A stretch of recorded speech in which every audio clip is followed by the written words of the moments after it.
At the beginning of the film, we are shown an old female patient who is attended by a beautiful nurse named Gwen. At that moment, the patient is experiencing shortness of breath and asks that more oxygen to be supplied to her. Instead, the nurse turns off the oxygen machine and presses the air tube, causing the patient to be unable to breathe. The patient's heartbeat is stopped as a result of this action. The nurse then pretends to shout blue code, which brings doctors to help the patient. In fact, while the doctor is pumping her heart, the nurse is just standing in front of the door, smiling just like a psychopath. Fortunately, the patient's life is still able to be saved by the doctor. After seeing their condition, the nurse walks away as if she is satisfied for what she has done. The scene then shifts to a large house where a small family appears to be living peacefully. The wife, Mira, is preparing breakfast for her husband, Todd. Their son, Max, then approaching them and tells them that he has problems with his legs. Max suffers from muscular dystrophy, which requires the use of crutches to help him walk around.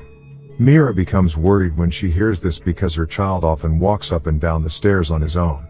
But Todd tries to calm them down and believes it is a normal thing. Following that, it turns out that Gwen, the psychopath nurse, works in the house to take care of Max. While the four of them are having breakfast together, Max accidentally drops his crutch. Gwen then helps him take his crutch back, but she deliberately loosens the end of his crutch, so that Max will fall due to it later. Not long after that, Todd is ready to go to work while Mira neatens his suit. Gwen is a little jealous when she sees Todd and Mira's intimacy. After Todd has left for works, one of Mira's friends, Karen, come to visit her at her house. They can both see how happy Gwen and Max are when they are having fun playing ball. During their conversation, Mira expresses her feelings that Max and Todd prefer Gwen over herself. At that moment, Gwen purposely overhears their conversation. Karen then suggests that Mira check the references of other nurses who might be able to replace Gwen. But Mira refuses because she believes Gwen has taken good care of Max. They then hear Max's screams as he falls to the ground. Mira, who sees Max's condition, blames Gwen for her carelessness, but Max explains that it isn't Gwen's fault. According to him, the crutch breaks unexpectedly while he is walking around the house. Mira tries to contact Dr. Keller to check on Max's condition, as well as to order a new crutches to replace Max's broken ones. Later that night, Mira apologizes to Gwen for what happened this afternoon. Gwen then said it was fine because it was a stressful moment for her as a mother. Gwen also make a therapeutic tea for Mira so that she can rest. The next day, Mira joins the community of people with muscular dystrophy. She tells the story of Max, who has been diagnosed this year. Max starts to experience it when he climbs up the slide, and falls backwards onto the sand after slipping. Mira can't hold back her tears as she remembers the incident, and she was so scared when she saw Max fall on the previous day. When Mira returns home, she is surprised by Gwen, who appears out of nowhere and offers Mira another tea. While Mira is sleeping on the sofa, Dr. Keller comes to the house to give Max a new pair of crutches. But Gwen doesn't allow Dr. Keller to meet Max. When she is about to leave, she says that she seems to know Gwen, but she has forgotten where she last saw her. She also promises Gwen that if she is able to recall it, she will let her know. During the evening, Gwen visits to Dr. Keller at her house, where she tells her that she still remembers Dr. Keller. As soon as Gwen enters the house, Gwen immediately injects something into her, and says that they know each other from their time in the hospital. In fact, they were treating the patient who Gwen attempted to kill at the beginning of the film. Gwen also admits that she intends to kill Dr. Keller, who is considered a nuisance to her and her family. To give you some background, Gwen is obsessed with family relationships, which is why she behaves in this way. It turns out she has injected Dr. Keller with a high dose of drugs, which has the effect of rendering Dr. Keller unconscious. Later that night, Mira receives a call from an unknown caller named David. David admits that he is a friend of community she has recently joined. He tries to get closer to Mira by telling her that his son, Carter, also suffers from muscular dystrophy. However, when she wants to see the person she was talking to, she can only see a low-resolution photo of the man. David admits that his wife has died, and following that, he is being helped by a nurse to take care of Carter. Mira, who hears this, believes she took the right step by hiring a nurse to live in the same house with her. But Mira had no idea that David is actually Gwen herself, who changes her voice using software on a computer. In the morning, Karen returns to Mira's house, where she is currently having breakfast with her family. Karen then accidentally spills a drink on Todd's shirt, forcing Todd to take off his shirt. Meanwhile, Gwen looks fascinated by Todd, and she then takes Todd's clothes to the laundry room. Karen, who notices Mira is unwell, offers to help her in getting her bag from her office room. However, as she passes by the laundry room, Karen accidentally sees Gwen smelling Todd's clothes. Following night, Gwen, who pretends to be David, calls Mira again, and asks about her and Max's condition. Mira says that she isn't feeling well on that day, and David suggests her nurse to check on her to make sure she is okay. After that, Gwen hangs up the phone and immediately approaches Mira. She then pretends to have caught Mira and seems to accuse Mira of cheating on Todd. Gwen then meets with Todd and tells him that Mira has just gotten off the phone with a man. Gwen tries to persuade Todd to suspect that Mira is cheating on him. But Todd still defends his wife, claiming that Mira is overworked and may not be getting enough sleep. Gwen then says goodnight and hugs Todd. The following morning, Gwen and Todd are in the kitchen while Mira is still asleep. It seems Gwen is always looking for ways to spend as much time with Todd as possible. Gwen then attempts to seduce Todd by touching him, but is thwarted by Mira, who is just awoken from her sleep. Meanwhile, Gwen has made breakfast, and even Gwen has taken over all the housework. Todd is worried about Mira because he often saw her sleeping on the sofa.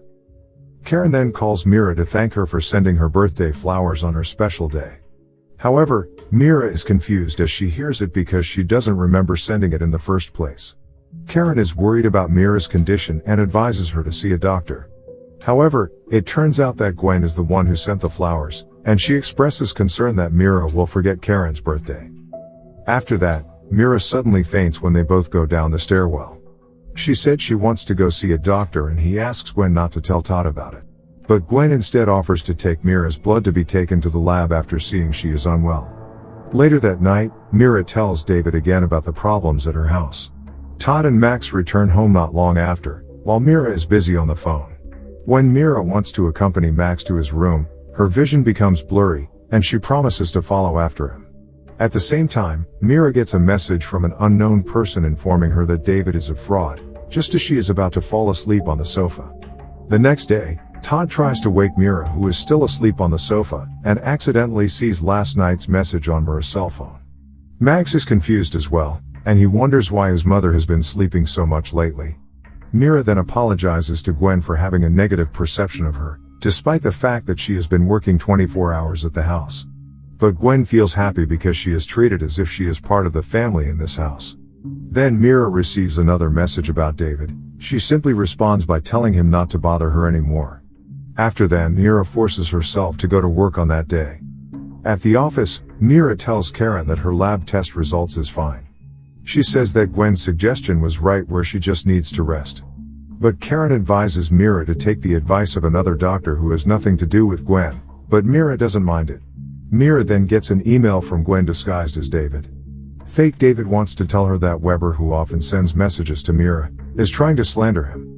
However, the second message tells Mira that her child is in danger, and asks Mira to meet at a cafe.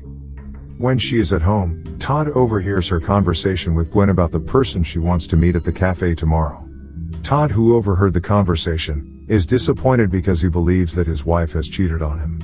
Mira then comes to a certain cafe that David has set up the following day. And it is there she meets the real David Weber. David claims that he has no children, and that he has never spoken to Mira at all. He informs that someone has disguised as him, as well as the death of his wife, Laurel, from lung cancer.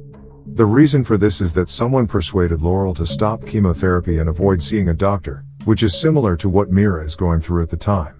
Plus, David shows a photo of the same person who was chatting with Mira, along with a photo of a fake child that David had shown when he called her. Mira looks as if she can't believe what she's seen, but she still doesn't suspect Gwen is behind it. It turns out that Todd has been following Mira and sees Mira hugging David. Gwen, on the other hand, is visited by Karen to give Mira a new design bag. Moreover, she is here because she wants to talk to Gwen about the issues at the house. Karen says that she has previously saw Gwen smelling Todd's shirt. And she threatens that if Gwen is toying with his family, then she will toying with Gwen as well. However, as Karen is about to return home, she is hit in the back by Gwen. After that, Gwen takes Karen to a location where Karen is injected with something, before she leaves Karen with her car. Mira, who is cooking for dinner, receives a message from David that he will be home late in that night. Not long after that, Max and Gwen arrive for Max's physical therapy. At that point, Gwen secretly takes Mira's knife and goes out with the excuse that she wants to meet up with her old friend. It turns out that Gwen goes to see David and they apparently know each other. She knows the location of David's house also because of Mira. And it turns out that Gwen was David's wife's nurse before she died. Plus, she is the one who advises David's wife to stop taking doctor's therapy. She then stabs David with a knife and pours blood next to David's dead body. After that, she leaves David and brings his bag with her. Later that night, Todd returns home drunk since he's stressed with his wife's behavior. The situation is used by Gwen to get closer to Todd. Gwen takes him to his room, and she starts to seduce him. But Todd seems to still be loyal to his wife, when he tells Gwen to leave his room. The next morning, Gwen greets Todd and tells him that he was the one who teased her the night before. Mira, who has just woken up, receives a message from David that says he couldn't sleep, because his little guy couldn't sleep either. Meanwhile, on the bottle, there are the words "little guy" written by Gwen. From this point, Mira starts to remember by the fact that David and Gwen always use the same nickname for a child, which is little guy. As a result, Mira becomes curious and throws away the water in the bottle Gwen has prepared. She then found that there is medicine powder inside the water bottle. After that, Mira goes into Gwen's room, where she found a book that discusses the use of toxin in medicine. Mira also found several medicines hidden under the bed. She immediately rushes out of Gwen's room, as she realizes Gwen has returned to home with Max. Gwen is surprised that Mira is awake so early, despite she should still be sleeping. Mira then tries to find out about the drug Gwen has given her. But Gwen suddenly comes with a drink for her and advises her to get plenty of rest. Following that, Gwen and Max will be returning to the clinic for physical therapy. Mira suggests to skip physical therapy on that day, but Max doesn't want to because there is football game in his therapy place. After they have left, Mira returns to Gwen's room, and records a video of what Gwen has done to her. She then gets ready to leave while calling Todd. Mira says that she already has evidence against Gwen that she has recorded, and she wants to report it to the police. Unexpectedly, Gwen has returned home, and it seems that Gwen already knows that her actions have been revealed. Mira wonders where Max is, and Gwen immediately takes her to meet Max. When they are on their way to Max's place, Gwen tells the reason that she did all this because she was never treated as a family by the patients she treated. And all she wants is to have a happy family like Mira, which she can only achieve by getting rid of Mira from there. Todd, on the other hand, returns home and looks for Mira right away, but all he found is her cell phone. Todd then checked the video that had been recorded by Mira as evidence. When they arrive at a house, Gwen admits that she has killed people who have disturbed her family, such as Dr. Keller, Karen and also David. When Mira knows this, she immediately looks for Max, only to find out that Gwen has lied to her. Gwen says that Max is still in therapy, and she brings Mira to the house only to finish her off.